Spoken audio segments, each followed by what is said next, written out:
नाजरीन, मैं हूं बिस्मिल्लाह आफ्ताब आलम और आप देख रहे हैं उर्दू हिंदी नॉलेज चैनल। आइए जो सिलसिला चल रहा था उसी में बात आगे करते हैं। और आपको मालूम है 30 अगस्त को ये एग्ज़ाम होने वाला है। अभी तक तो यही है कि जीआईसी मेंस का एग्ज़ाम अगस्त में ही हो जाएगा लास्ट में।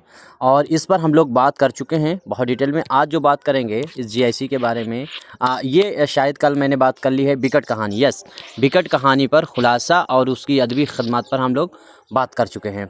आज बात करेंगे एक नए टॉपिक से और बात होगी करबल कथा पर। ठीक ठीक है, करबल कथा पर हम बात करते हैं। और एक चीज़ हम आपको बता दें कि चाहे कोई भी सब्जेक्ट हो, उर्दू हो, हिंदी हो, कोई भी सब्जेक्ट हो, हिंदी जो है वो सभी के लिए अनिवार्य की गई है। 100 नंबर की हिंदी आपसे पूछी ही जाएगी और इसमें हिंदी में निबंध और तमाम चीज़ें पूछी जाएंगी। उसको नोट्स के तौर पर मैंने उसको करवा दिया है और उसको आपके पास भिजवा दिया गया है, आपने ले लिया तो आप वहीं से उसको तैयार करते रहिए। और उसी तरह से मैंने हिंदी की तरह ही उर्दू को भी तैयार किया हुआ है। तो उर्दू में मैंने 120 टॉपिक तैयार कर दिए हैं और आज इंशाल्लाह 130 टॉपिक हो जाएंगे आपके नोट्स में। और ये आपके पास है, इसी से तैयार करते रहिए। और बाकी क्लास रोज़ आती रहेंगी। देखिए क्लास हम कितनी भी ले आएँ, अगर रोज़ 2 क्लास लेकर के आएंगे तब भी ज़्यादा से ज़्यादा आप कितने दिन बचे हुए हैं, आपके पास 20 दिन है, 40 क्लास लेकर आ जाएंगे। लेकिन हम जो है वो नोट्स उधर ज़्यादा से ज़्यादा दिन भर लिखते हैं का काम करते हैं। तो 130 तो हो चुके हैं आप लोगों के पास। कोशिश करते हैं और जितने खास इंपॉर्टेंट टॉपिक हैं इस क्वेश्चन आंसर की तरह वो हम आपको करवा दें, ताकि आप जो है किताब आप नहीं पढ़ पाएंगे तो ये नोट्स पढ़कर ही काम चला सकते हैं इतने कम समय में। नंबर स्क्रीन पर दिखता है 63 86 492 279। नोट्स लेने के लिए भी यही है, साथ साथ में हिंदी हो चाहे उर्दू हो। और कोई सजेशन देना है तो भी यही नंबर है, कोई सजेशन लेना हो तब भी यही नंबर है। और दूसरी बात, जो नई टीजीटी पीजीटी की वैकेंसी आ रही है उसके लिए अपनी किताब शाहीन को मंगवाना है तब भी यही नंबर है। ठीक है, वीडियो पूरी देखना, अच्छी लगे तो लाइक करना, वरना फिर डिसलाइक करना और अपना सजेशन देना। ठीक है, आज देखिए अब सवाल ये है कि करबल कथा दास्तान की खुसूसियात बयान करते हुए उर्दू अदब में इसकी अहमियत पर रोशनी डालिए। 250 अल्फाज में ये आपको करना है। ठीक है, मैंने ज़्यादातर जितने नोट तैयार किए हैं वो 250 अल्फाज में ही किए हैं। उसकी वजह है कि अगर इसी को अगर उन्होंने 150 में पूछा या 50 में पूछा तो आप इसको घटा करके कम कर सकते हैं। ठीक है, तो इसमें अब हम लोग बात करेंगे करबल कथा। तो यहाँ पर सबसे पहले सवाल, कोई भी सवाल जो हमारे नोट्स कराए हों वो या फिर नया आ जाए, करना क्या है आपको वहाँ पर। देखिए करबल कथा दास्तान की उसकी खुसूसियात बयान करने को बताई है और जो है उसको उर्दू अदब में उसकी अहमियत बताई है। तो 2 पॉइंट बताए हैं, यानी इसके बारे में जो कुछ आप बताएंगे करबल कथा की वो ये 2 ही चीज़ों को, या तो उसकी खूबियाँ बताएंगे और दूसरी चीज़ उसकी अदब में अहमियत क्या है ये आप बताएंगे। ठीक, या तो आपसे एक सवाल बन सकता है इसका तनकीदी जायज़ा। तो तनकीदी जायज़ा मतलब उसमें 2 4 6 कमियाँ बता करके उसकी खूबियाँ बताइएगा, बस ऐसे करिएगा। अब यहाँ पर करबल कथा में देखिए कि उर्दू की मजहबी दास्तानों में सबसे अहम तसनीफ़ है और इसका मौजू वाक़या करबला है, जिसमें इमाम हुसैन और उनके साथियों की शहादत का ज़िक्र है। यहाँ पर समझे रहे ना।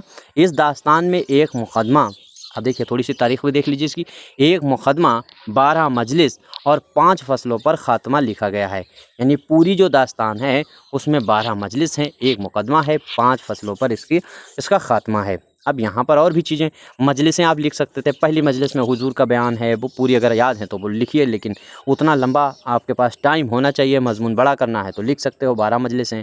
मोहम्मद हुसैन आज़ाद ने सबसे पहले 10 मजलिस कहा है, इसमें 10 ही मजलिस बताई। पूरी बहुत लंबी कहानी है, वो जो चाहो बता सकते हो। ख़ास तौर से जो बात पूछी गई उस पर करिए। अब यहाँ से पहले देखिए, इसके पहले मुरत्तिब इस जो है हाँ, ख़ात्मा करबल कथा को सबसे पहले मुरत्तिब प्रोफेसर फ़ारूक़ी ने, ख्वाजा अहमद फ़ारूक़ी ने 1961 में दिल्ली यूनिवर्सिटी से इसको शाया किया है। इतनी चीज़ क्लियर हो गई। अब फिर ये 65 में शाया हुई है, वो आगे आप लिख सकते थे, अगर चाहो तो लिख देना। देखिए जितने आपको फैक्ट याद होंगे उतना अच्छा आपका पेपर हो जाएगा।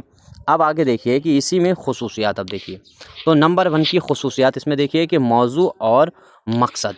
सबसे पहली इसकी खूबी दास्तान की क्या है, वो है मौजू और मकसद। अब इसमें देखिए, इस दास्तान का मरकज़ी मौजू क़ुरबानी, हक़ व बातिल की जंग और सब्र है।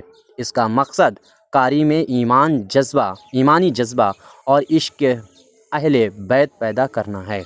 ठीक है, यानी ये सबसे बड़ी हेडिंग और यह चीज़ आपको ऐसे ही लिख सकते हैं, याद रहेगी। आगे देखिए इसकी दूसरी खूबियों में देखिएगा तो ज़बान व उसलूब। इस दास्तान में ज़बान सादा, सोजनाक और मरसिया नुमा है। इसमें फ़ारसी अरबी के मजहबी अल्फाज के साथ मकामी मुहावरे भी शामिल होते हैं ताकि आम कारी मुतासिर हो। ये दूसरी खूबी सबसे बड़ी है। अब तीसरी खूबी देखिए किरदार निगारी। इसी तरह से किसी की भी चीज़ें पूछे, मसनबी सहरुल बयान की पूछे तब भी ऐसे आप बताइएगा। इसी तरीके ये हेडिंग्स आप सब में डाल दीजिएगा। आपको एक फार्मूला बताते हैं, वैसे शॉर्टकट सही नहीं होता है। लोग कहते हैं सफलता का रास्ता शॉर्टकट नहीं होता, लेकिन मेरा अपना मानना है कि सही शॉर्टकट लगाया जाए तो रास्ता आसान होता है, सफलता मिलती है, ऐसा नहीं है कि नहीं मिलती है। तो सही शॉर्टकट लगा होना चाहिए। तो दास्तान मतलब सहरुल बयान मसनबी पूछ ले, गुलज़ार नसीम पूछ ले या कोई नावल पूछ ले, तो इसी तरह से उसकी खुसूसियात अगर पूछे तो बयान करते हुए चलना, हेडिंग बाय हेडिंग, यानी मौजू मकसद उसका क्या है, ज़ुबान व बयान मतलब उसलूब क्या है, फिर किरदार निगारी में भी उसकी खूबियाँ देख लीजिए। तो आपके लिए मज़मून लिखना आसान हो जाएगा और दूसरी बात एग्ज़ामिनर के ऊपर इफ़ेक्ट डालने के लिए भी बहुत सही रहेगा। बाकी आप भाई उर्दू में मुझको ज़्यादा जानकारी है नहीं, बड़े बड़े अल्लामा मौलाना जो हैं वो पढ़ाते हैं, 5-5 हज़ार रुपये की फ़ीस लेते हैं। अपने बस की बात नहीं है, ना हम उतना अच्छा पढ़ा पाते हैं भाई, और ना ही अपनी इतना ज़मीर मर चुका है कि हम आपसे उर्दू जैसे सब्जेक्ट पर 5,000 रुपये की फ़ीस लें। पेड कोर्स हम लॉन्च नहीं करते। मेरा सिर्फ अपना नज़रिया है कि आप हमें इतना कर दीजिए कि नौकरी मिलने के बाद आप सिर्फ उर्दू के लिए हर महीने कुछ ना कुछ करते रहिए। बच्चों को, किसी गरीबों को किताबें दिलवा दो, बैग दिलवा दो, बच्चों के एडमिशन करा दो, किसी को मतलब इस तरीके की हेल्प कर दीजिए। बस हमें यही चाहिए आपसे, आप सफलता हासिल करेंगे इंशाल्लाह। ठीक, आगे देखिए, आगे है किरदार निगारी में क्या है। किरदार निगारी में इसमें इमाम हुसैन, हज़रत अब्बास, हज़रत कासिम और ख़वातीन करबला के किरदार नुमायाँ हैं। अब इसमें चाहें आप बढ़ा सकते थे।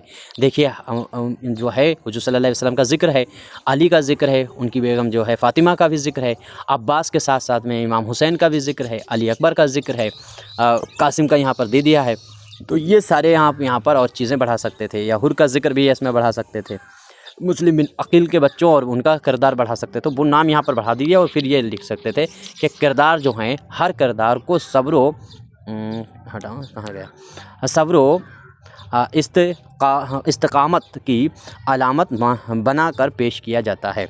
ठीक है, अगली हेडिंग अगर आप देखेंगे तो हेडिंग है वाक़या निगारी। तो वाक़यात को तरतीबवार बयान किया जाता है। मनाज़िर की मंजरकशी इतनी तफसील से होती है कि क़ारी ख़ुद को करबला के मैदान में महसूस करता है।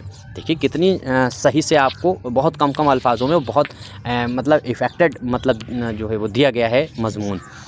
आगे देखिए, ये नोट्स में सारी चीज़ें शामिल हैं। ये पूरा नोट्स हम नोट्स ही पढ़ रहे हैं और क्लास में बाकी सबका पाना मुश्किल है सबके बारे में।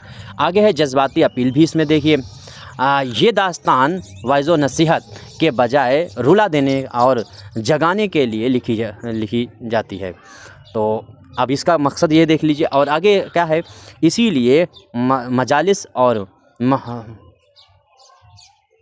चला गया, मुहर्रम में उसे पढ़ा जाता है। आगे बढ़िए, अब अगली छठी भी हेडिंग यहाँ से देख लीजिएगा। इसकी हेडिंग है करबल कथा ने उर्दू नस्र को अवामी सतह तक पहुँचाया। इसने जदीद मरसिया निगारी से पहले, यानी जदीद मरसिया निगारी, देखिए जदीद मरसिया निगारी के 2 दौर माने जाते हैं। एक अनीस और दबीर से जो है वो भी जदीद का दौर माना जाता है, और एक जो है वो 1918 से, यानी जोश मलियाबादी जहाँ से तब से माना जाता है।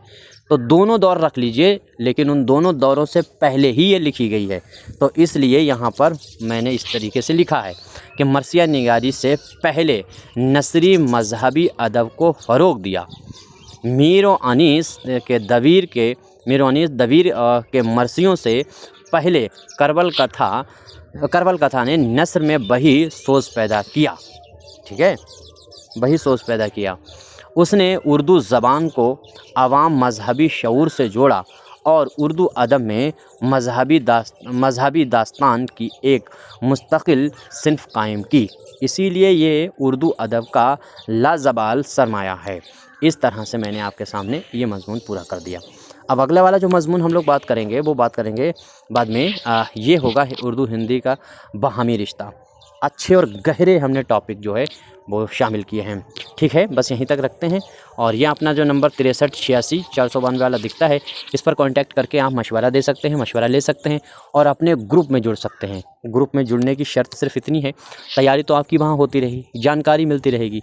उसमें 2 शर्त सबसे बड़ी हैं। एक ये कि आपको हर हाल में नौकरी मिलने के बाद उर्दू के लिए काम करना है, जिसकी अपडेट मुझे चाहिए कि आप क्या कर रहे हैं, तब हम जोड़ेंगे, वरना बिल्कुल भी नहीं जोड़ेंगे। आप ऐसे ही पढ़ते रहिए, नोट्स ले लीजिए, पढ़ते रहिए। और आप मुझसे पर्सनली गाइड होना चाहते हैं, पर्सनली आप अपना भाई, दोस्त, फ्रेंड जो भी बनाना चाहते हैं, तब आप इस नंबर पर कांटेक्ट कर सकते हैं। यही नंबर आप हर चीज़ के लिए आएगा।